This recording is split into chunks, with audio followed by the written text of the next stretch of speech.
Welcome to what I can almost guarantee is going to be the worst episode of the Atheist Experience ever. Mic's off. Oh, my mic's off. That's even better. What? It's just broken? Probably.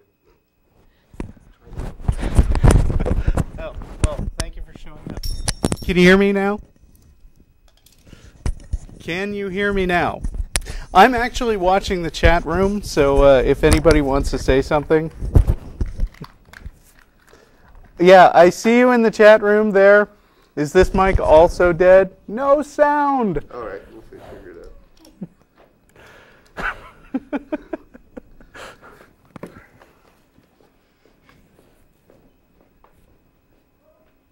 think that box has to come back on. Yes, there's no sound. We got it now. What? Oh, is there sound now? Hello, can you hear me?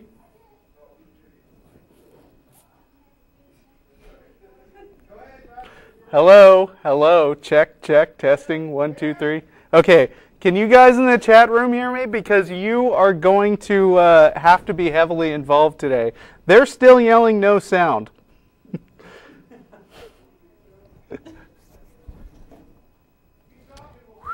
Okay, I'm still talking.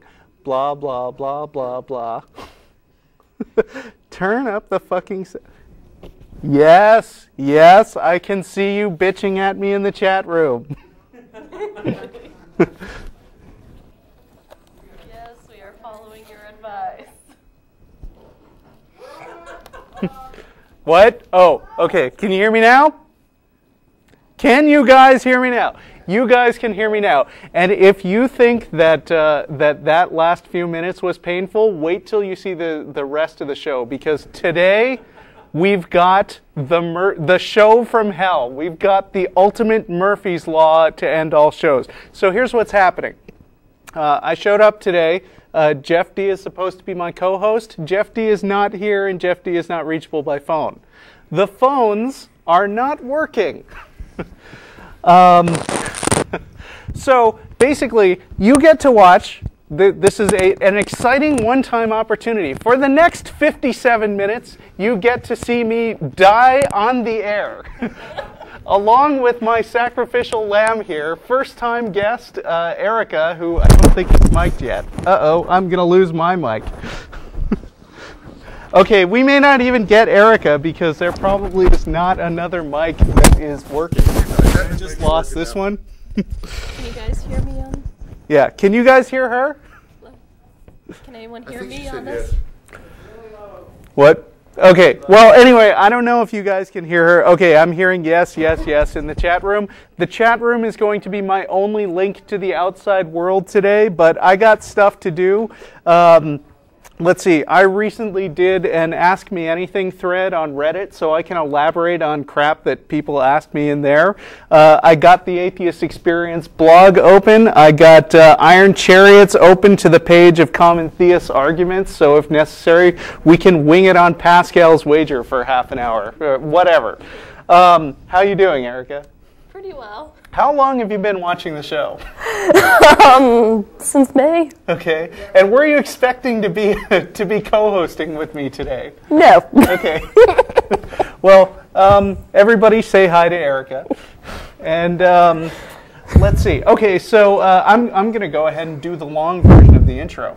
The Atheist Experience is sponsored by the Atheist Community of Austin, a nonprofit organization promoting positive atheism and the separation of church and state.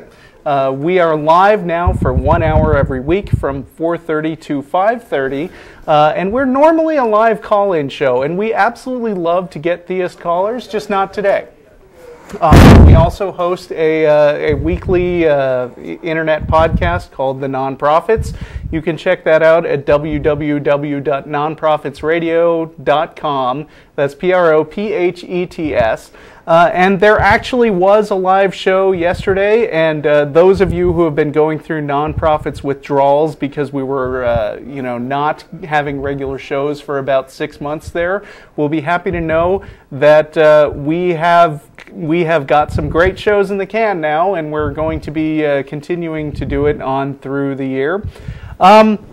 There is some new stuff going on with the dinner arrangements. I think we are looking to move to another location besides Threadgills. So what's going to happen today is that we're going to keep going to Threadgills for the rest of the month, for the days that we're actually doing the shows and not off on holiday.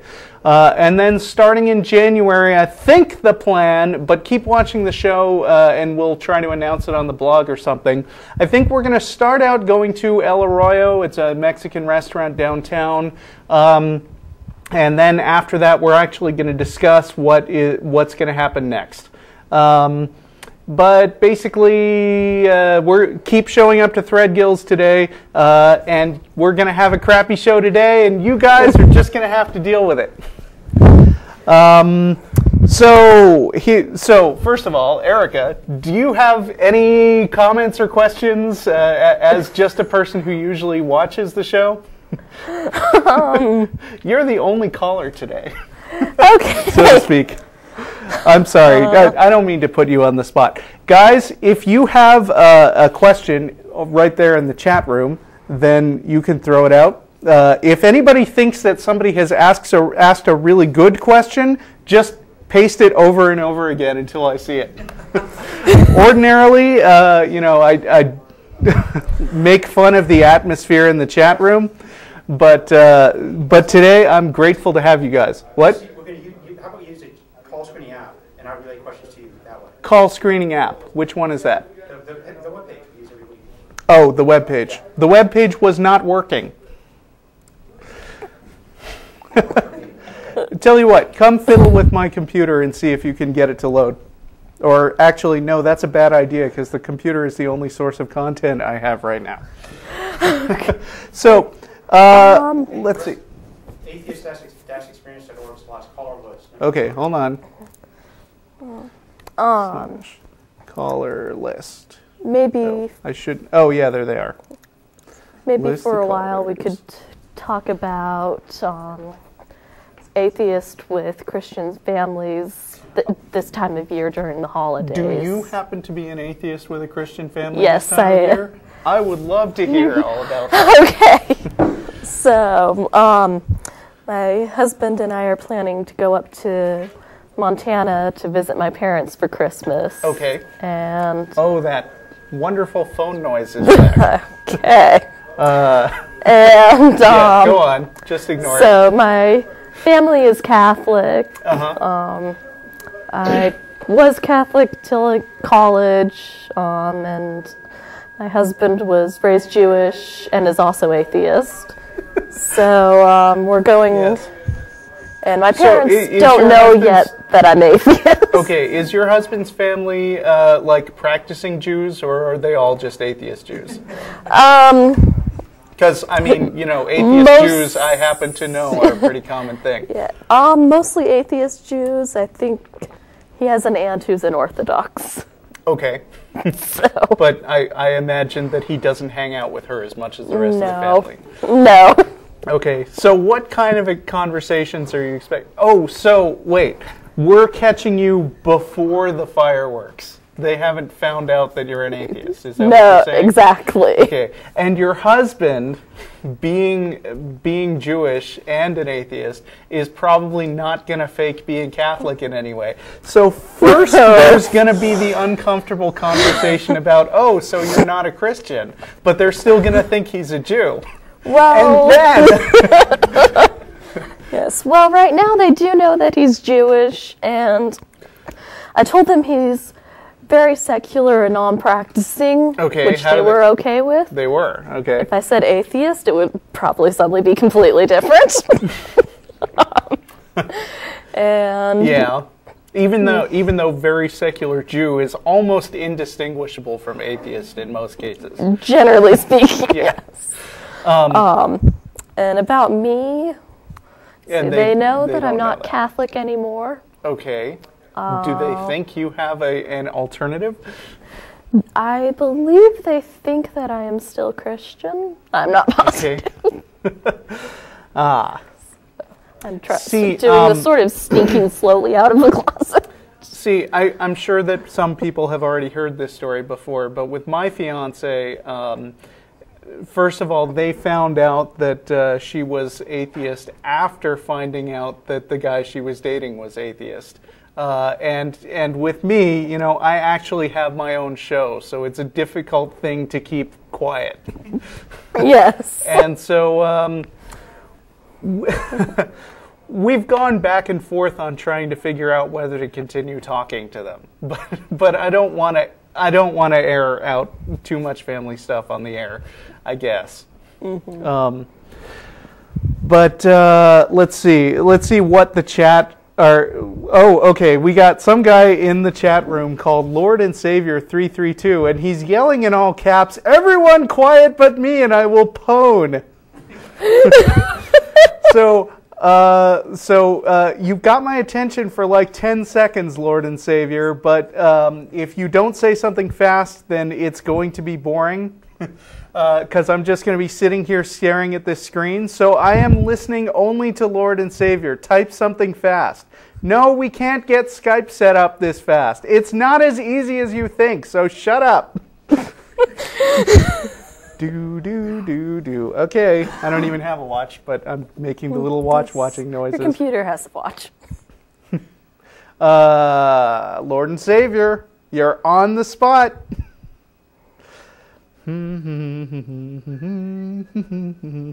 Nope, too late. Time's up. You're gone. Okay, so what I'm going to do is I'm going to start with blog posts. Because, let's see, we had a recent post on the blog where some guy just started going off on us, and I replied to him. So he started out by saying, I would like to know how and why atheists can knowledgeably ignore the laws of physics when considering such things as creation. And you have to understand that I'm going to read this interspersed with my replies, but this is one giant block paragraph. So I said, it's interesting that you would say that because it turns out that physicists tend to be atheists far more than most people. According to fairly recent surveys, while around 85% of people in the world believe in some kind of God, somewhere around 60% of practicing physical scientists have doubts about the existence of God. And among members of the National Academy of Sciences, one of the most elite groups of scientists in the world, only about 7% of them are believers. By the way, this blog is at atheistexperience.blogspot.com. So if you're into that sort of thing, you can read along with me. Let's see. So it seems, I said, that the more advanced a person is in scientific disciplines, the less likely they are to believe in God. Maybe you should take up your question with some of them. Then the emailer goes on to say, all the laws of physics prove that nothing can come from nothing. So how did this universe come into existence if not from nothing? Where did that original something, most often referred to as matter or some other form, come from? I wrote, Big Bang Theory doesn't attempt to address this question. The universe came to its present state around, well, I said 14.5 billion years ago in the post, but then I was corrected by our great commenters, and it's actually 13.7 billion years ago. I always get those numbers mixed up. Before that, everything in the universe was compressed into a small enough state that known laws of physics can't be applied properly. Therefore, the Big Bang is not an assertion that anything came from nothing, could have always existed, could have been generated out of matter from a meta-universe, could have spontaneously come into existence through a matter-antimatter reaction. The responsible perspective is to accept that we don't know, and we won't know until a new way to collect evidence is worked out. You, on the other hand, seem to believe that you do know, and your belief is that the universe was actually created from nothing by a being who either always existed or in turn came into existence from nothing itself. I think it's remarkable that you don't see the irony in that position. I'll break up the letter and see if my co-host has anything to input. Or I won't. No. Okay. Let's see. He goes on to say, more importantly, I'd like you to address cosmological singularity, which has been accepted by most, if not all, physicists, concluding that there is and always has been a God. I said, I don't know where you're getting your information from, although my guess would be that it's from a certain part of your body. As I've already pointed out, you can get actual information from scientists about how much they believe in God, and it's considerably less than the general public. Besides which, even scientists who do believe in God would very rarely claim that this belief is in some way scientifically proven. Most of them hold to some form of Stephen Jay Gould's idea of non-overlapping magisteria, claiming that faith in God and scientific evidence should be held as dealing with separate domains.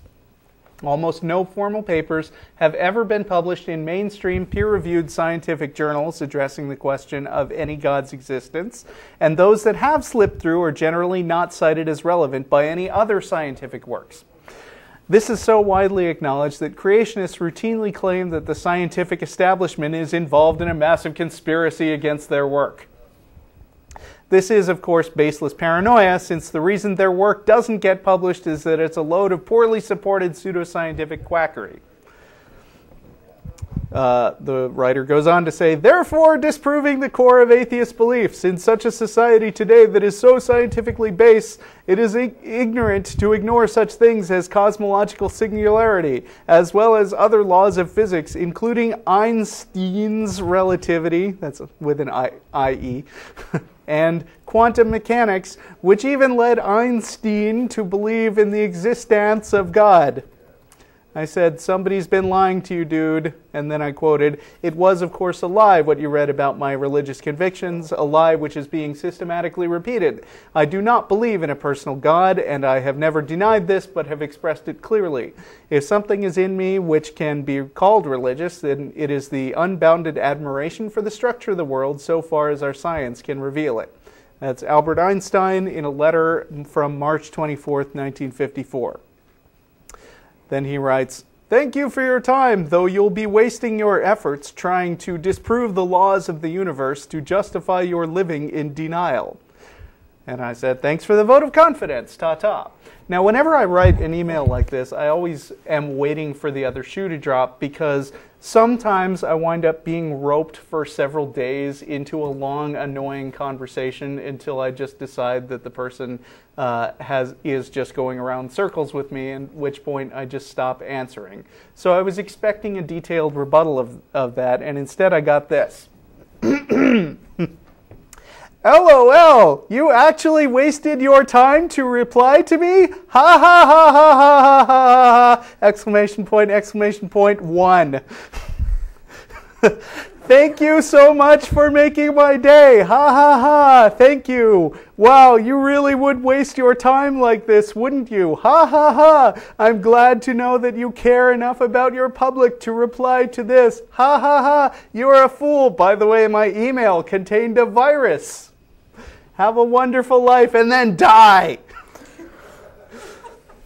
I should note, as somebody who's somewhat savvy about computer science, having a master's degree in the subject, you do need to have some sort of attachment in order for a virus to work, and there wasn't one. I heard you can actually embed a virus in a picture, but there are no pictures either. Somebody in the comments wrote in, below is a reproduction of a text attachment sent along with the mail. This is meant to be a deadly virus, but I didn't have the technology to write it. So please delete all your important data from your hard drive manually and send this copy of this email to 50 of your friends. Thank you for your cooperation. This virus works on the honor system. I love our commenters. All right, so I'm going to make the rounds. That blog post is over. I'm going to check to see if anybody has sent me a message from the caller list. Nobody has. It says, Russell, keep an eye on this. Chat room questions, maybe. For those of you who are just tuning in, we've had a giant cluster F today. The phone lines are not working. My regular co-host, Jeff D., did not manage to show up today. And sitting with me in his place is the lovely Erica. Say hi to everyone, your adoring fans. Hello. Let's see. Do you want to say some more stuff about your family, your Christmas? What it was like growing up with them? Well, actually, growing up, I was pretty religious. You were. How long have you not been pretty religious? Let's see, probably since I was about 16, so 6 years or so. Okay. So for the last 2 years or so, you were living with them and they still thought you were religious, but you weren't. Yes. And you managed to hide it for, since then, yeah. How many years? 6. 6 more years. Mm-hmm. Okay. Is that a cumulative total of 8 years or a total of 6 years? A total of 6 years. Okay.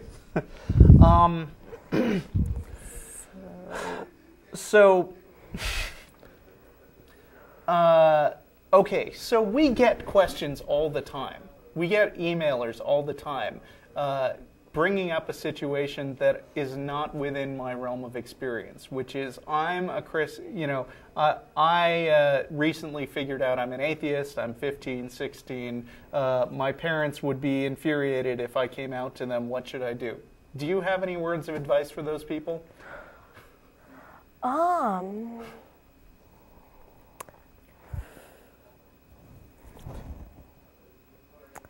See. To be honest, I'm not really sure what to suggest. That's exactly what we always say. Yeah, it varies a lot by family. Yeah.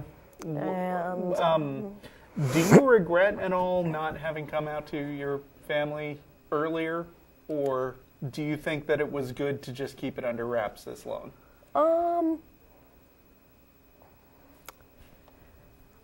don't know. One thing that I still haven't decided if I'm ever going to tell them. Okay. You think there's a chance it might not actually come out during this trip?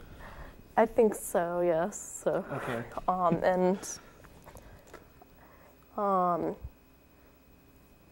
In the event that it doesn't, see, one thing is I know if I tell them, they will become extremely worried about my soul. Your eternal soul, yes. And extremely concerned. And I would feel guilty to put that kind of pressure on them. Okay. For one. It's not your fault, you know. Yes. Yes, but I would feel bad. Okay. A lot of people think that way. I should correct my earlier statement. When I said the phones aren't working, what I mean is that we can't get the phones into the studio, and that's still the case, right? Yes. Is your webpage working? My webpage is working. So what I should have said is, if you have a question that can be summed up in a few sentences, feel free to call the regular number, which is. Well, it says phones are out, no calls today. I'm sure everybody in the chat room knows it, though, right? Okay. I don't know that we can get that to work. All right, but feel free to call the show, and what's going to happen is if you can say what you have to say in a few sentences and bring up interesting topics of conversation, then... That depends on the call box. The line from the outside world is in the call box. Yeah, but they can call you, and you can screen calls, right? And then you can forward the message to me. No? Never mind. It's not working. Okay. Okay.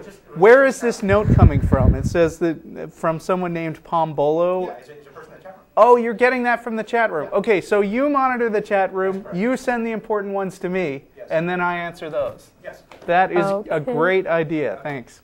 Because, frankly, I'm not going to be able to read the chat room fast enough.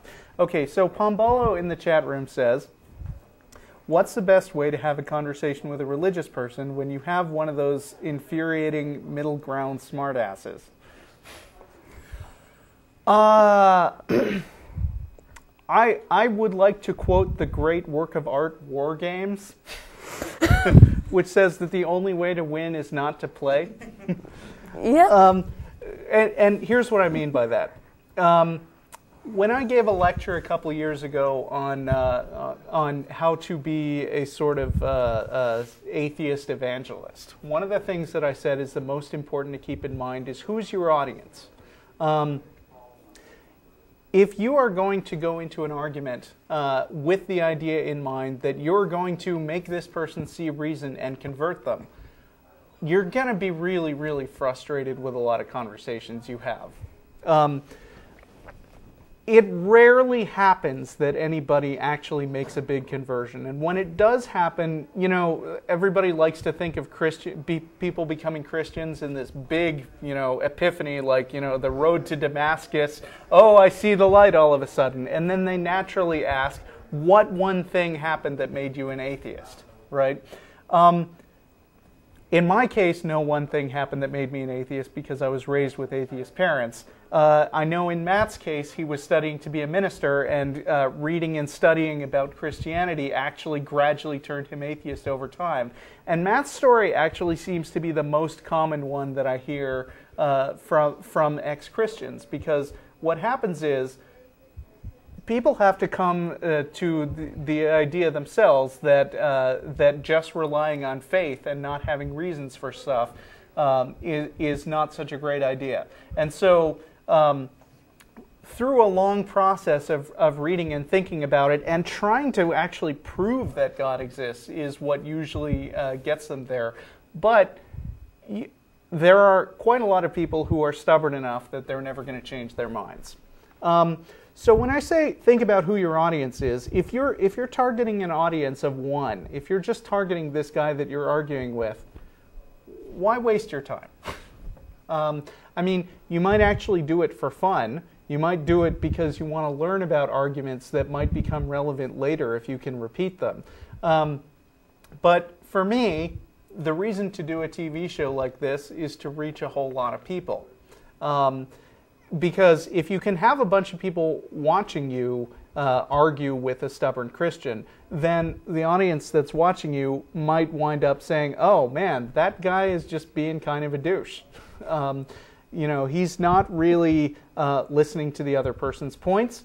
He's trying to prove the existence of God, but he's throwing up this weak sauce that that is not getting anywhere. And the only reason he's not budging is because you know, he's believed this way for a long time, and he's kind of in the mindset of not listening to anyone. The atheist, by contrast, sounds a lot more reasonable. So let's see.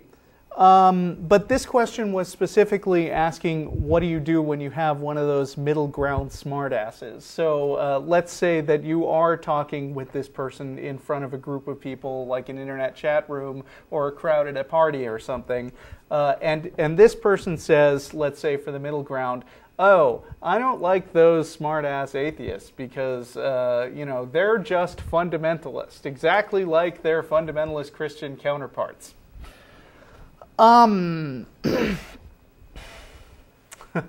What am I going to say about that?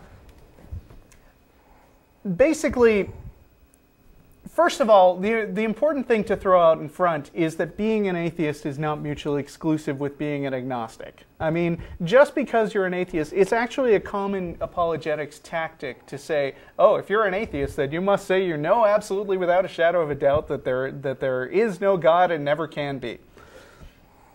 That's not atheism. Most sources, I mean, most people who talk about atheism, I mean, you got George Martin, who defines atheism as being without any belief in gods. You even have like Richard Dawkins, who in The God Delusion said, okay, if there was a scale from 1 to 7 where 1 is absolutely convinced with no possible doubt that that God exists as a 1, and then, you know, number 4 being sort of a middle of the road, absolutely don't know or care one way or the other, and then a 7, which is absolutely positive and convinced and cannot be talked out of the idea that there is no God. Richard Dawkins said I would be a 6. Or he would be a 6.5 maybe.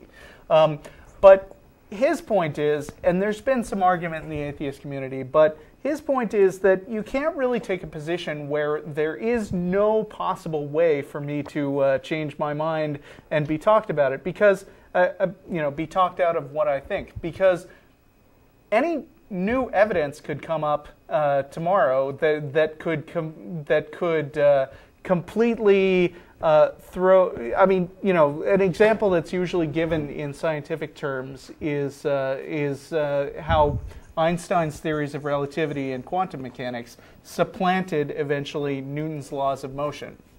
It didn't happen all of a sudden. It just happened because there were certain observations which could not be explained purely in Newtonian terms. And so eventually, even though this system had worked for hundreds of years, they had to come to a point where they admitted, yes, Newtonian physics is not the way the world works, or at least it's not the whole story. There has to be some more to it. So what does this have to do with atheism? My point is that most of the atheists I know characterize themselves as atheist agnostics. They don't characterize themselves as positive. But there has to be a certain point where you recognize that you know enough to say that in general something probably doesn't exist. On the show we always bring up the examples of whatever mythological being pops into our head fastest. Unicorns, fairies, leprechauns, any of those come up. If you were going to ask me flat out, are you positive that no fairies exist and could ever exist? I would say, well, I'm a fairy agnostic. But I certainly do not believe in fairies. I think that it would be ridiculous for a grown-up to believe in fairies. There's no good reason for it.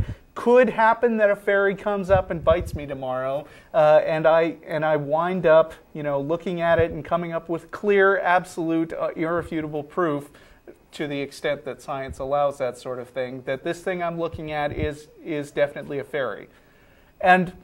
But that hasn't happened yet, and it hasn't happened with God, and you have to watch out for theists, but trying to make these tricky hypothetical arguments like, well, if I presented this incredible irrefutable evidence, then would you start believing in God? I'd say yes, but nothing like that ever comes up. So going back to the middle ground smartass that Pombola was talking about,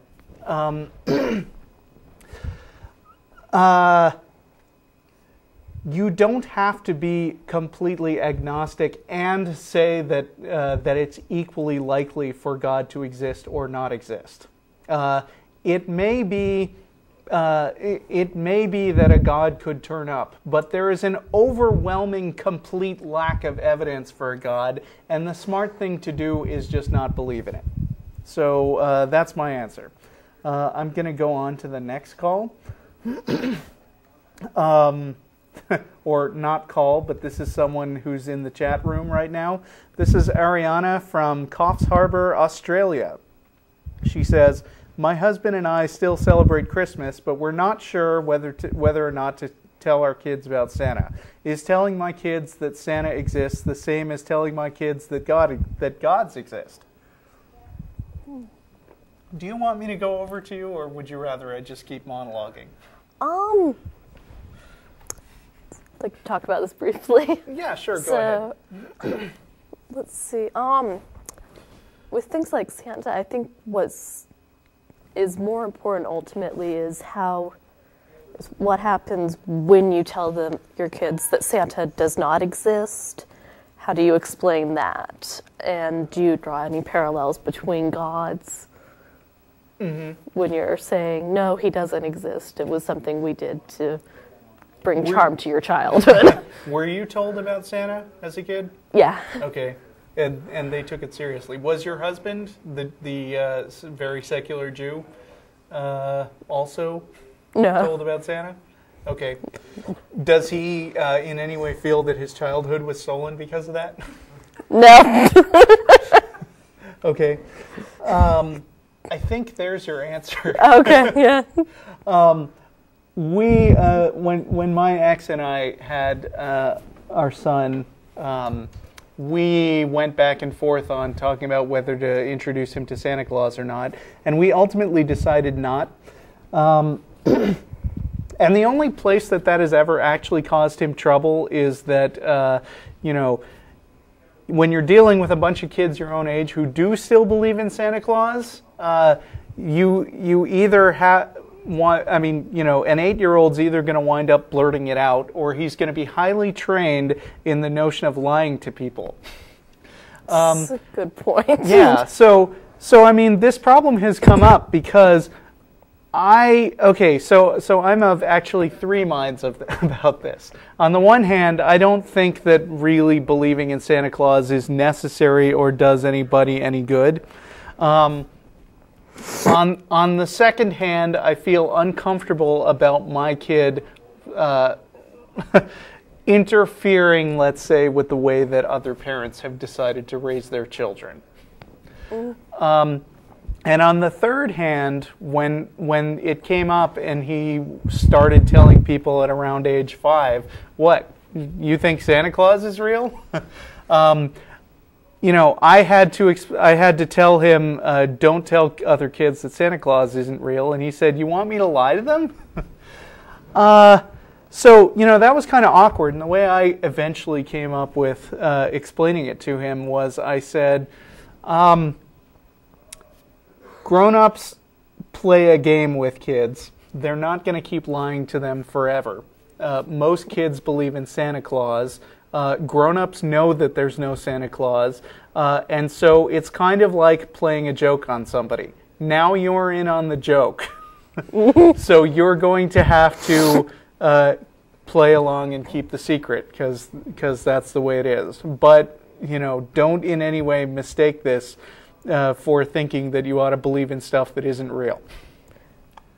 I have a sister who's 9 years younger than I am, and it was always fun with her, sort of being in on the joke. Okay.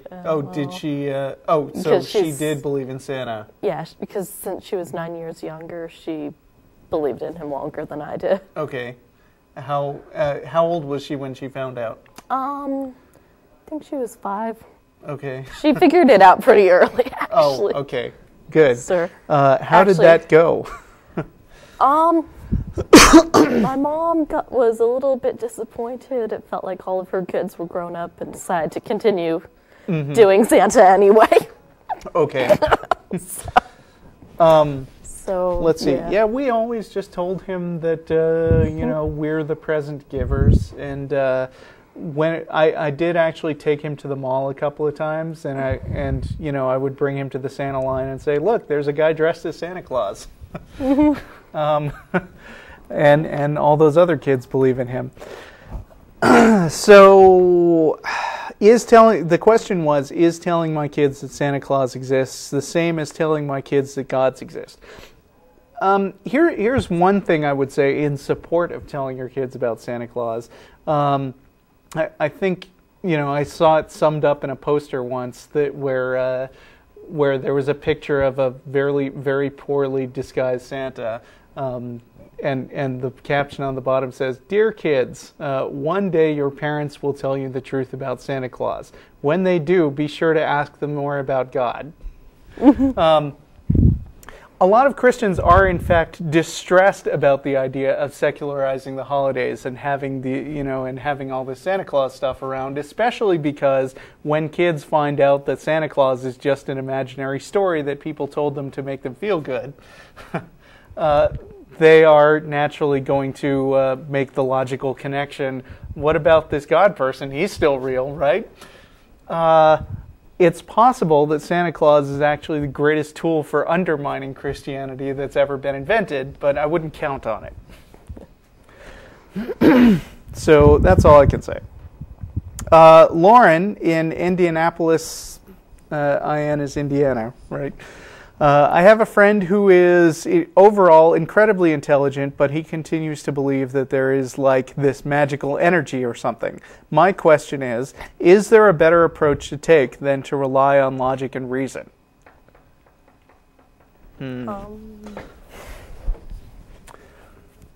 Not sure I understand the question. I guess that's it. I'm not sure I understand the question because, okay, there's a way of being logical that doesn't amount to talking like a professor. I mean, you know, we've been criticized on the show. We've mentioned it several times that after so many years of experience doing this show, we kind of like assume that people have watched every previous episode and would, for instance, be bored with another person throwing out Pascal's wager, and so instead of going through the motions of taking 10 minutes to explain what Pascal's wager is and why it's fallacious, we just say, "Oh, you're pulling Pascal's wager on me!" Ha ha ha ha. And then, you know, we've been getting some negative feedback because when we say, like, you know, "Oh, you're just using the argument from ignorance," everybody is saying, "What's an argument from ignorance? You know, are you calling him ignorant? That's mean." Mm-hmm.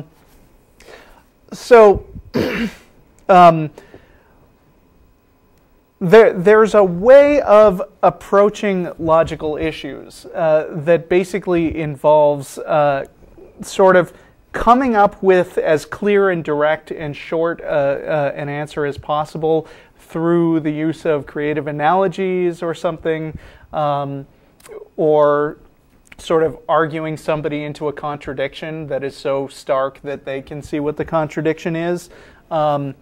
So I wouldn't say abandon your logic and reason, but I would say come up with ways to make things interesting. Like, for instance, if somebody were to call me and say, I don't believe in God or anything, but I believe that there's a magical energy or something, then I would probably start questioning that person to elaborate on that. Like, what kind of magical energy do you believe in? What does it do? How do you know that it's out there? And there's a couple of ways this conversation could go. So you would have to kind of ad lib, depending on which direction he went in. So he might come up with some specific things that the magical energy does, and we could say, like, aha, well, we can test that. Can you think of some way that you could distinguish whether or not this magical energy actually exists? Or he might say, and this is common among people who adopt some sort of feel-good generic theism where they don't want to defend any of their views, they might say, "Oh, I don't know what it does. I just know that it's out there." And I might say something like, "If you don't know what this thing does, if you don't know what this thing is like, if you can't define it to me, then what's the difference between the universe having this magical energy and not having this magical energy? I mean, how is this magical energy not just something made up that actually doesn't do anything at all?" So, yeah, I think that's where I would go with that. Any other comment? Nope. Yes? What? No. No. Okay. The last question Next. is related to that one. Oh, the last question. Okay, so am I an atheist if I believe in the supernatural but not God? Yes. If you don't believe in God, this is Scott from Luana, Iowa, I think. I'm terrible with these state abbreviations. If you don't believe in any gods, then you're an atheist by definition. Now, having said that, people can still believe in all kinds of other things that are not supported by evidence, and you can be an atheist who doesn't necessarily stick to secular, rational, scientific method-y logic stuff. Or that came out great. or an atheist who practices pagan-inspired magic. Yeah. You could be like an atheist who believes in the Tao, which is this, supposed energy that flows through everything. And I don't want to say that anybody is not intelligent for believing in this sort of thing. I mean, sometimes sometimes even as a metaphor, stuff like Eastern religions or vague abstract religious concepts can help people think about things in a particular way. Like there are these things called Zen koans, which are sort of funny statements that sound like fortune cookies and may be internally contradictory and don't make sense. But they're kind of cool to think about because, they shift your frame of perspective. Or people can believe that meditation has some sort of transcendental spiritual effect. And it might turn out that meditation can be useful to you because it can relax your mind, it can clarify your thinking, maybe getting away from the computer and email for a little while and just sitting there and focusing on your own thoughts can actually be beneficial to you, even if there is no actual supernatural component. So I don't want to, insult anybody's intelligence for having a supernatural belief. And I certainly wouldn't say that that they can't be an atheist as long as they don't believe in God. Having said that, if you watch this show for any length of time, you're going to find that most of the hosts and co-hosts are people who are generally in agreement that learning things about the world through the scientific method is the most useful way to go about things. And that just like there's no good reason to believe in God, you probably shouldn't go ahead and believe in fairies or leprechauns or ghosts without some kind of good reasoning which can be backed up by some kind of systematic investigation like science. How are we doing? Okay, we have made it through 45 minutes, and I think this would be an ideal time to mention that if you were dissatisfied with today's show and would like to show up and get more satisfaction by talking to real live atheists, we will still be going to Threadgills after the show every week. Remember, the show is down to an hour, so we're going to be done in about 13 minutes here. And then we are going to head right over to Threadgills. We're only going to Threadgills for the rest of the month. After that, we are going maybe to El Arroyo for a little while, or maybe we're going to go someplace else. So stay tuned to the show and the blog to figure it out. Yeah, right there on the TV screen is the address for Threadgills. So come hang out with us and laugh at me for the way for all that I had to put up with today. Laugh at me for not being there. Yes, well, I think you are an extraordinarily brave person to show up on camera for the first time with no material or anything. So thank you for joining me today. Okay. Yeah. No, we're getting a little smattering of applause out in the audience. Thank you. And by the way, if people badmouth you in email, they badmouth us too, so just let it roll right off. All right. Let's see. Daniel in Phoenix, Arizona says, I no longer believe in heaven, hell, or God, but because of the way I was raised, I still have an intense fear of hell. How can I get over this irrational fear? I never believed in heaven, hell, or God, so I don't have that irrational fear, but I hear it's common. It is. How do you feel? If I stop and think about hell for longer than about 10 seconds, I start to feel afraid of it again. Okay. Would you say it has gotten better over the period of time? I mean, like, did it start out much worse? Yes, it has gotten much better. I think partially being in therapy for anxiety helped. Okay. Matt, I remember when he went to the Texas Free Thought Convention, he interviewed somebody, which is on the Nonprofits podcast, who was dealing with something called, I think, post-religious stress syndrome or something along those lines. I'm probably mangling it. But,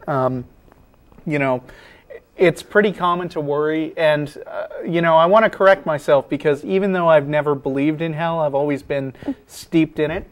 I mean, I've always been steeped in the culture that believes in heaven and hell, and I've had, when I was a kid, I was in Alabama for a while. I had people tell me that I was going to go to hell.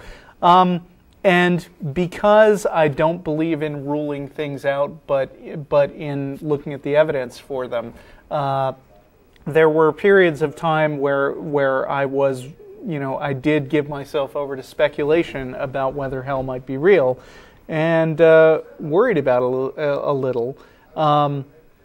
But when there was a period when I thought there might be a God, I mean, first of all, what I know Jeff D., who wishes he was here today, has said in the past, is that when he came to the idea of, when he eventually became an atheist, first he went through a period where he was still a Christian, but at first he was terrified of hell, and then he thought it through and said, if God is supposed to be all-loving, then it cannot make sense to believe in a God who has, who condemns people to be, as Jeff so picturesquely says it, tortured forever!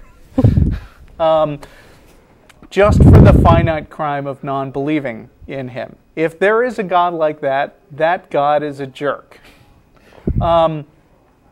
So Jeff first came to the conclusion that the God who tortures people forever for not believing probably doesn't exist.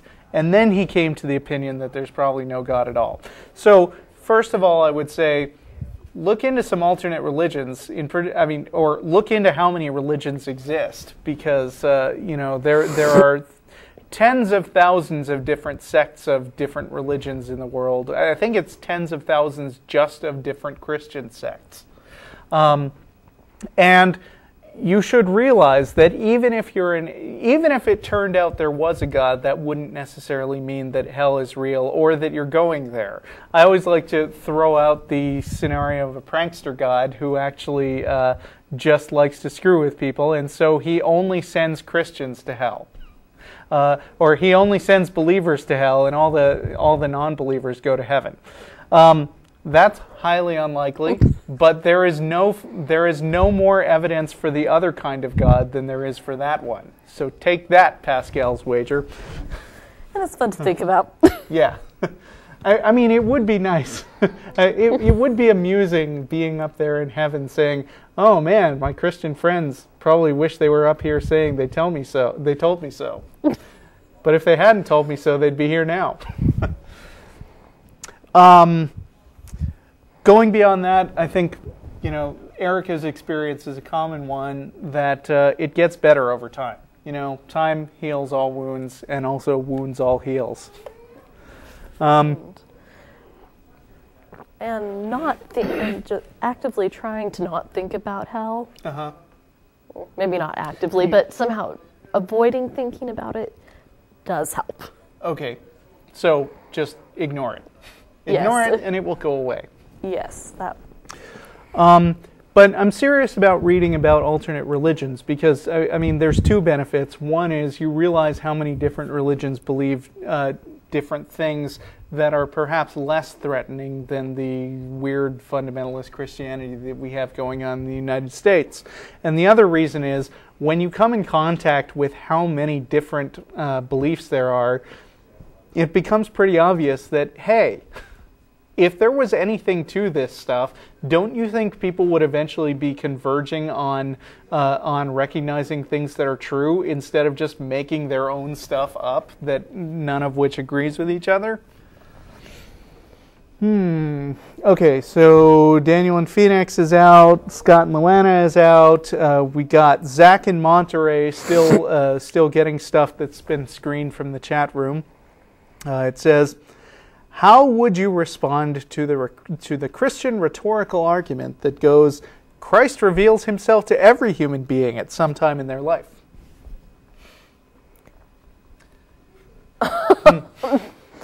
I would ask for some pretty compelling evidence that that's true. Yeah. Well, the case where this most commonly comes up is in the situation where you as an atheist say, how can the concept of hell be moral? Because what about some bushlander, what about some Aborigine living out in Australia who never hears about God? Why would that person go to hell? And what will commonly happen when this topic comes up is that Christians will obfuscate and say, well, how do you know that he won't find out about about God in some way? Maybe he'll, maybe he'll reveal himself through the kindness of a child or something like that. And anyway, it's incumbent on us Christians in the civilized world to go out and take on the white man's burden and preach to those people so that doesn't happen. That is such a dodge.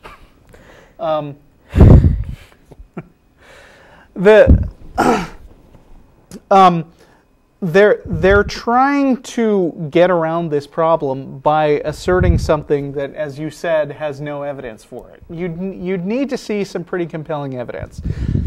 And the other thing is, when you consider what Christians actually do say about the experiences they've had with God revealing themselves to people, when you really nail it down, they really turn out to be kind of boring. I mean, God was a lot cooler in the Old Testament. He would show up in a burning bush. He would part the Red Sea. He would turn sticks into snakes. And he would come down in person and yell at people and turn them into salt.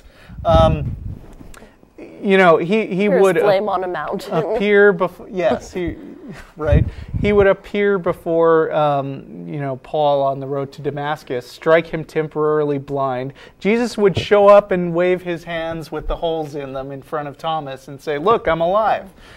And now we're expected to accept as evidence that somebody was late for work one time and God helped them find their car keys. And it's like, when I hear about experiences like that, I just have to say, if that's the way that God has chosen to reveal himself, I mean, if God had revealed himself to me that way, I would probably just say, oh, well, I found my car keys. That was lucky. Or I remember the comedian Emo Phillips doing a bit in where he got sent to jail, and there was this tough guy coming after him, and he says, "Lord," he prays, "Lord, if you get me out of this situation right now, then I promise to go to church every Sunday." And just then a guard showed up and said my sister had posted bail, so I prayed, "Thanks anyway." And we actually made it through an hour. And I am battered, but still, relatively unscathed. And thank you very much, Erica.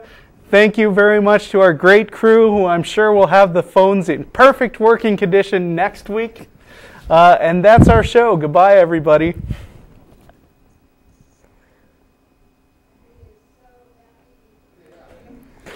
Yes, I am.